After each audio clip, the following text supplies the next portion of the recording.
For the past, I want to say month, I've been gunning towards 100k. And there was a lot of points where I was pretty much confident that I wouldn't hit it before my birthday. I was like, okay, it's not going to happen. It's going to be close, but probably not enough. But all of you done the absolute most to make sure I got there. And well before my birthday as well. It was like a full week prior to my birthday that I actually hit it. And I couldn't be more thankful, humbled, and grateful for all of that amazing support. Not only within that month, but also over the past handful of years. I would not be here, obviously, without you, and I want to thank you directly. I truly appreciate it. I don't normally celebrate my birthdays, but this one I kind of did. I had a reason to, and it was because of all of you. So once again, thank you. The milestone may not seem crazy in comparison to like hitting 1 million or 10 million, which some people do nowadays in a very short amount of time, which is absolutely crazy to think about. But for myself, 100k has been kind of the overall goal or the overall dream from when I first started. Something that was me just playing around with YouTube and the idea of making videos turned into what it is now. Something that is filled with passion and creativity and enjoyment like no other. And the only reason that it's filled with so much of that is, once again, because of all of you. It makes it very much worthwhile, and building the community and having these open conversations with all of you is something that I never knew I could obtain. I definitely worked hard for it, but a good percentage of it is luck. Being in the right place at the right time and not necessarily giving up,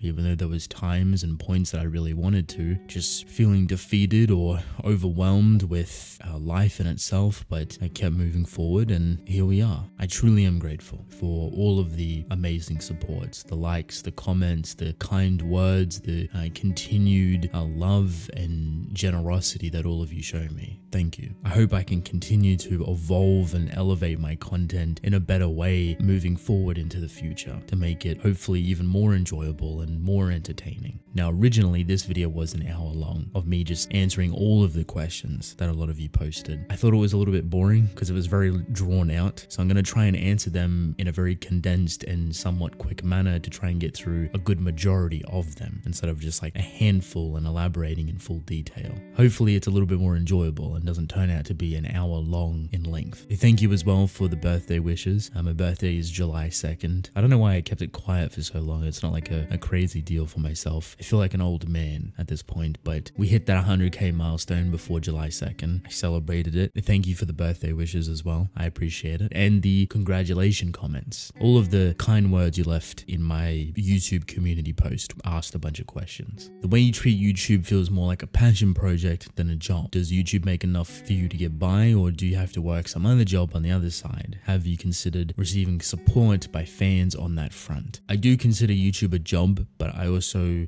consider it a passion project, something that's super creative, and I want my job, quote unquote, to be something that's filled with creativity so I can do something creative every single day to keep me on my toes, to make it entertaining and enjoyable. YouTube gives me the best opportunity to do that. Financially, it's not necessarily my main job. I do a handful of other things on the side which kind of don't want to put out onto the internet. Nothing illegal, not going to throw myself under the bus, just to clarify, but I do dabble in a couple of other prospects which help kind of balance things out a little bit better. But YouTube through and through, fully creative, and I absolutely love doing it. In terms of receiving support by fans, I've never been too open to the idea just because I feel weird about Patreon. I don't have anything against Patreon or people using it. I think it's a great way for a lot of communities to support the content creator with their endeavors, and a lot of the times YouTubers will have full teams or editors or artists, whatever it may be, behind them that make a lot of money through that Patreon support, which is really good. For me personally, I feel like I can't really provide enough for Patreon. You know, you have like the rewards for like specific tiers. I don't think I can give anything that's really interesting or enticing enough for you to kind of donate other than just because you would like to support, which I truly appreciate. But I feel like I want to give something at least in return for that support on Patreon if I ever were to create one. So at this point, I guess I haven't really considered it, but it's definitely not a non-possibility. There's always an opportunity where I may open up for maybe specific reasons, but who knows. I remember you saying that you've been burnt out on anime in the past, but from the ones you've watched, which would you consider your favorite? Any guilty pleasures, anime, manga you've not talked about? I've been burnt out on anime for a very long time, and till this day, I still have not sat down on my own terms or regards to actually watch one for enjoyment purposes. There's always something behind it. I watched Jujutsu Kaisen, for example, but obviously I've read the manga, and I knew that was going to be pretty good. I'm going to do the exact same thing with Chainsaw Man. I think for me, it honestly just boils down to a time thing as well. If it has a manga, and I potentially want to make a video on it, I'd rather read the manga, because there's a lot more nuance behind it. But two, I can kind of fly through it at a much quicker pace usually. Something that may have 12 or 24 episodes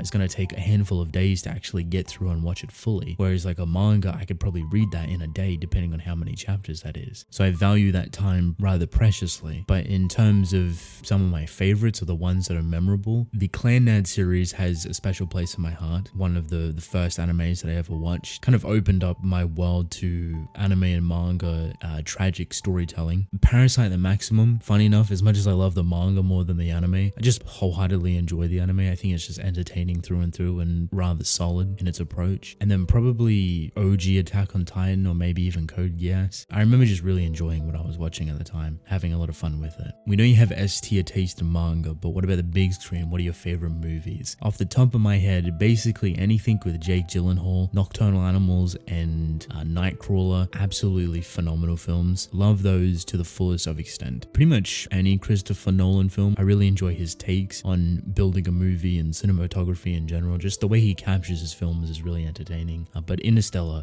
is one that is kind of top of the line for me. Gone Girl was really good. Really enjoyed Moana because it's very close to my culture here in Australia. It's not necessarily the same, but it's one that I like to see represented, and it's honestly just wholesome. And then pretty much any sort of monster film or like foreign monster film, I have like a soft spot for those. The original Alien is a good example of like a monster film that I absolutely love. That's a classic. But foreign monster films, Sputnik recently released, I think last year.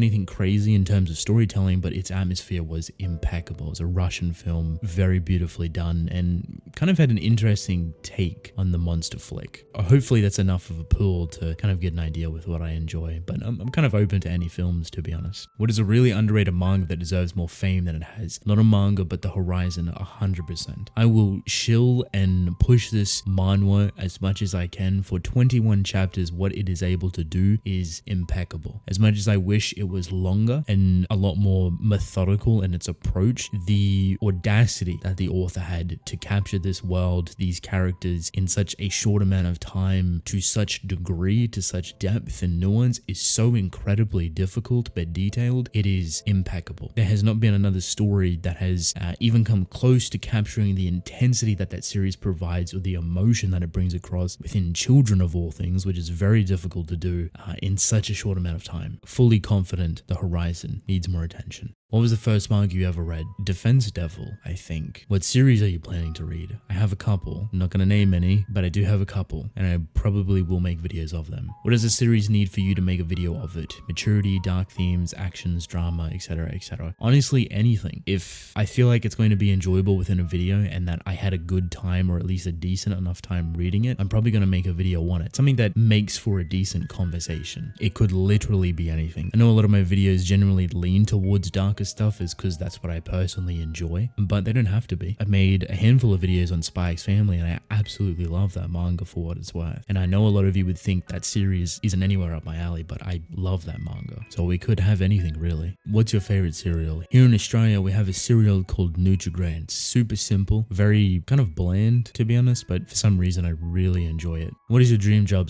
/ life? Honestly, probably this. I think anything that I get to do creatively every single day and just enjoying myself and building a connection and a community feels so rewarding and satisfying, and I'm grateful for it every single day. I like where I am now. On the new side of manga, is there any that you felt has potential to be the next big thing? Originally, I said Spy X Family and Kaiju number 8 for a similar question a long time ago. Those series have kind of made their point known that they are super successful. So I guess now, probably Mashal. I'm not the biggest fan of Mashal, but easily that's going to have the best chance of becoming a very successful series. It kind of already is rather successful, but I think with the uniqueness that it brings, the comedy, the very close similarity to One Punch Man and its kind of approach and design, it's going to appeal to a lot of people. people. Have you read Blue Period? I have. What's your thoughts and favorite moments? I overall really enjoyed the story. I was going to make a video on it, but decided not to do it because I thought I couldn't really do it justice. It's a very slow burn type story, but one that's very worthwhile. I think my favorite moment is literally anything to do with the main character in Ryuji, I believe the character's name was. The identity crisis that they go through and how it affects them, and basically finding out who they are as an individual or a person, what they feel comfortable within, is very compelling. It's handled with a lot of respect and finesse, and I think it's done beautifully. Obviously with a bit of drama and over-exaggeration sprinkled in, but overall really well handled.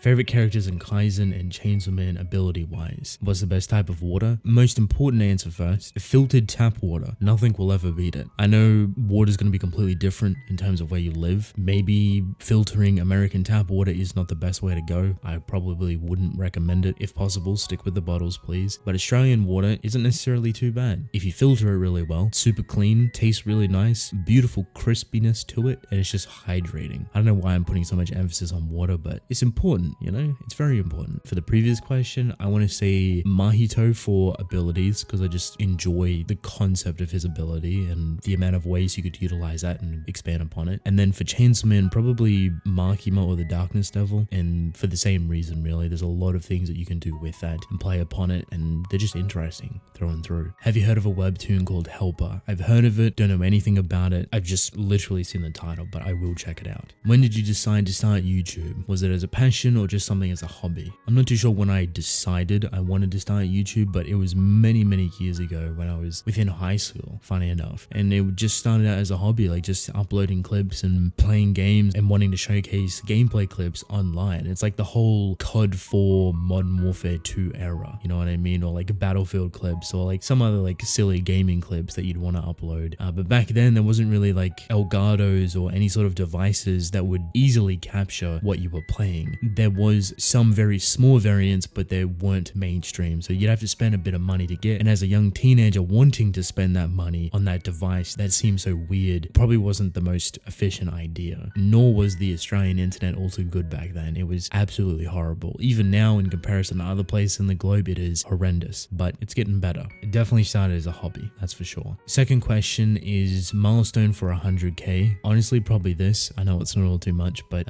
it's kind of like the only thing that I can offer. So hopefully it's enough. I apologize. Thirdly, what manga has inspired you the most? Easily Tokyo Ghoul. Honestly, kind of the biggest reason why I'm here. Tokyo Ghoul continued my passion to create content, and for a very long time, I felt kind of hollow without it, moving on from it, but it made me appreciate more manga as well, to kind of explore deeper into series the same way I did for Tokyo Ghoul, and to potentially be remembered for the series that I talk about, that I put enough time and effort into. I wouldn't have that mindset without Tokyo Ghoul. Do you have a Mal or AniList account? I have neither of those and probably will never have any of those. Nothing against those, I just can't be bothered or probably forget to update them daily. So, question regarding video games, do you play them? If yes, what are you looking for in a video game? I do play them, been playing them pretty much my entire life. I used to be super competitive on that front, Call of Duty, Battlefield, any sort of multiplayer game I'd like to be really competitive on. I still have that mindset, but also play a lot of open world games, basically anything that I feel like is going to be super interesting or enjoyable. I'm pretty much open to anything. At the moment, I truly value storytelling games, and that's what's going to be the most interesting. Recently played Metro Exodus in beautiful 4K 60 with ray tracing on the Series X, and that was a masterclass experience. Absolutely love that franchise. Super excited for Dying Light 2. Feels very nostalgic with how long it's been since the first game. Halo Infinite, a brand new Battlefield. To put it simply, I do be playing games when I get the chance, and there is a lot of games coming out at the end of the year that I'm super excited for. Did you have a backup career option besides YouTube, and if so, what was it? Yes and no. I think I had the mindset of YouTube being the only thing that I wanted to work. Does that make sense? It's not the smartest way to do it, but it gave me the most emphasis and push to really strive to make this work. I definitely had a lot of other opportunities to go elsewhere and do other things. Along my YouTube career, I've kind of branched out and kind of made pockets of safety nets, quote unquote. The mindset I had for YouTube was that I was going to make this work always, and I would work day in and day out for it to work. I would not recommend that mindset for anyone. It was kind of just like a desperate last minute attempt of trying to achieve something that felt worthwhile to myself, and it took a while, but the journey was well worth it and very entertaining and very enjoyable. What inspired you to keep doing YouTube, and were there any times times you wish you quit? If so, how did you deal with those negative thoughts and persevere? What inspired me to do YouTube originally was honestly just for the fame and for the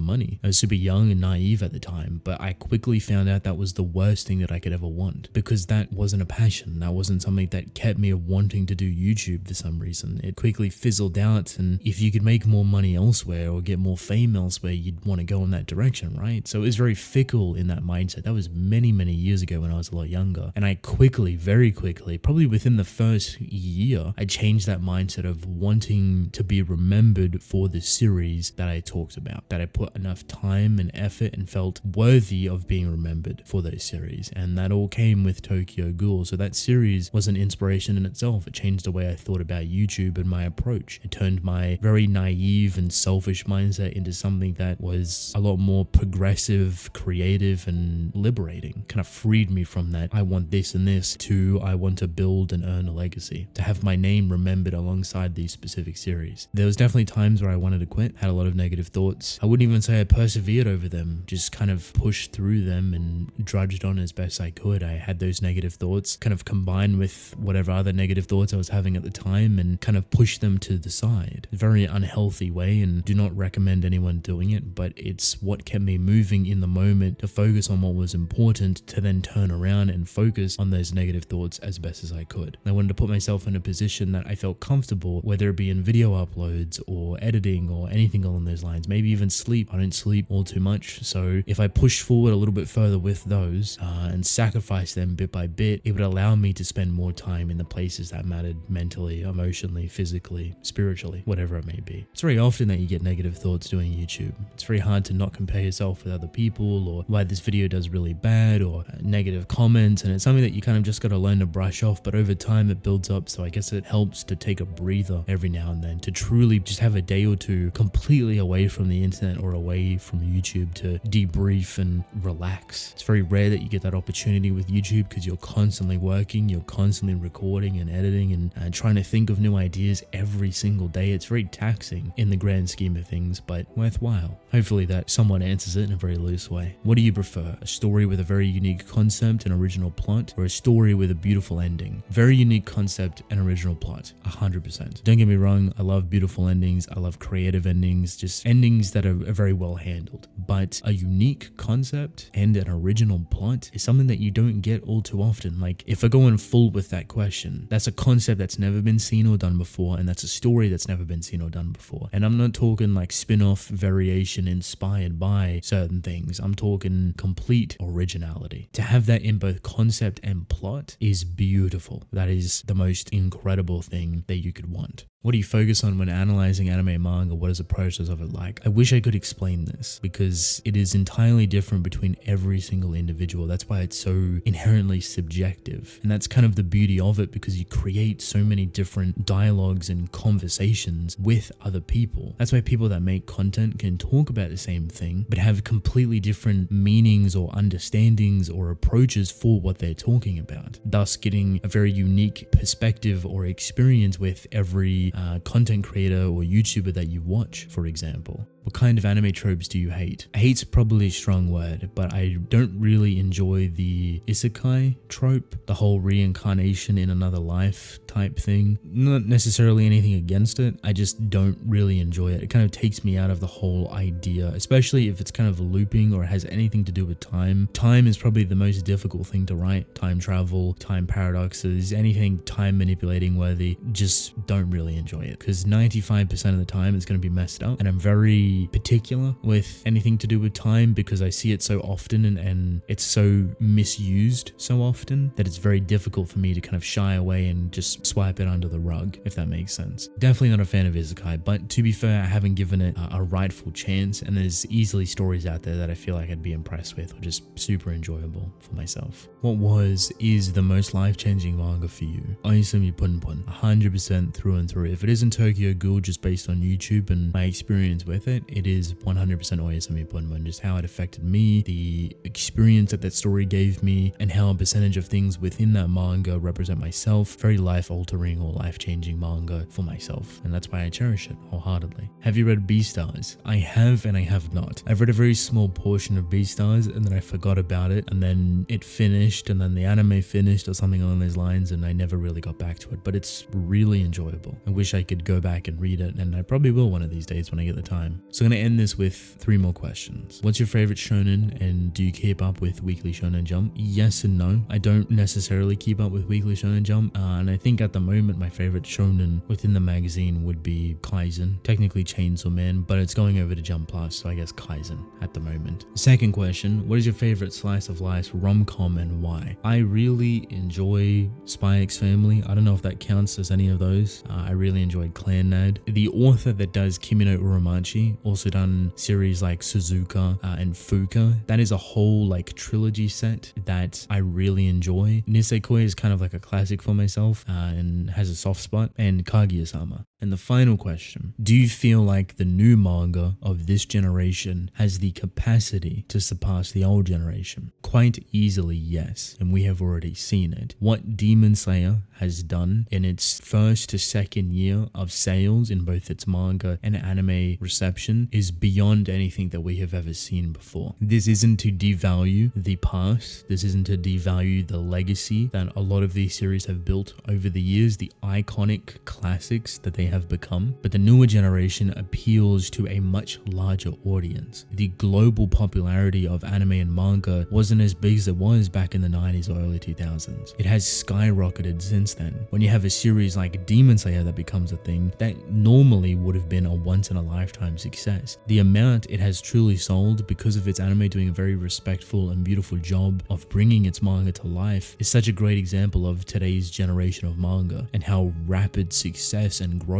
can truly build this community in such a massive way, because Demon Slayer gave birth to Kaizen's success, and we thought Demon Slayer was an anomaly. So if Kaizen is doing something similar, can we expect similarities with other series that are next in line? The next biggest series to walk up onto that block is none other than Chainsaw Man. Chainsaw Man quite easily has the chance to be just as successful as Kaizen. Once again, this isn't a comparison, this isn't a who does it better or devalue any other series. This is just a appreciation to the newer generation of manga without devaluing the prior. Not to mention a handful of other series after Chainsaw Man, Kaiju number 8 breaking records, Spy X Family breaking records, all against odds. They're not within Weekly Shonen Jump, which is the most popular magazine. They're not published in a physical magazine, and they're away from the main spotlight. Those series had no opportunity for success, yet they have surpassed expectation. At this point in time, anything is truly possible. The anime and manga industry is thriving. The legacies, the iconic classics are always going to be there. They're always going to be the backbone and the pillars of the anime and manga community, even the ones that continue today, like One Piece, for example. But I think it's safe to say with anything over time, the newer generation surpasses the old, and you'll probably see more of it throughout the upcoming years. I know I said I wasn't going to make this video an hour long, but it is close to an hour long. It's about 48 minutes at the moment, so hopefully I can cut this down to a respectable amount. But once again, I want to thank you for all of the amazing support. I apologize if I couldn't answer your question, but thank you for 100k. I truly appreciate it. I'm more than grateful and humbled, and I will continue to do my best to hopefully make better and more enjoyable content and evolve further to the next thing, to continue moving forward. Now, obviously I wouldn't be here without you,